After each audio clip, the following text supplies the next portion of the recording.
Deuteronomy chapter 18. Remember that the Levitical priests, that is, the whole of the tribe of Levi, will receive no allotment of land among the other tribes in Israel. Instead, the priests and Levites will eat from the special gifts given to the Lord, for that is their share. They will have no land of their own among the Israelites.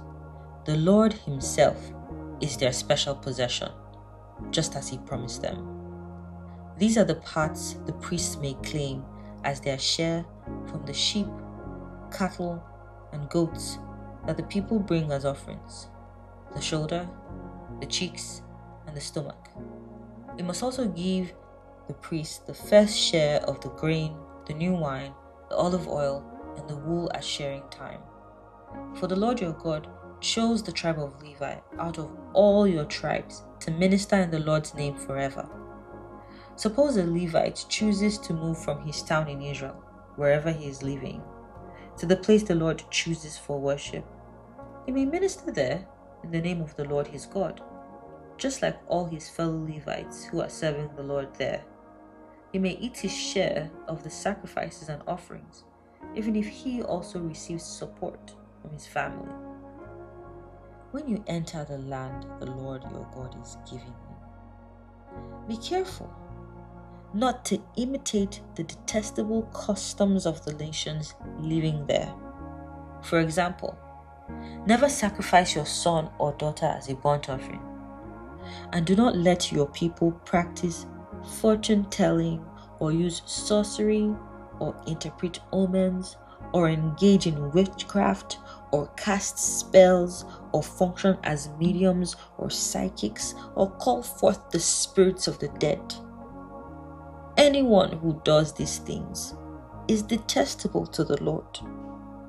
It is because the other nations have done these detestable things that the Lord your God will drive them out ahead of you. But you must be blameless before the Lord your God. The nations you are about to displace consult sorcerers and fortune tellers, but the Lord your God forbids you to do such things.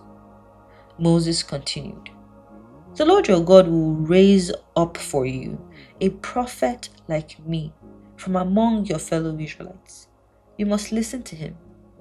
For this is what you yourselves requested of the Lord your God when you were assembled at Mount Sinai. You said, don't let us hear the voice of the Lord our God anymore, or see his blazing fire, for we will die. Then the Lord said to me, what they have said is right. I will raise up a prophet like you from among their fellow Israelites. I will put my words in his mouth, and he will tell the people everything I command him. I will personally deal with anyone who will not listen to the messages the prophet proclaims on my behalf. But any prophet who falsely claims to speak in my name, or who speaks in the name of another god, must die.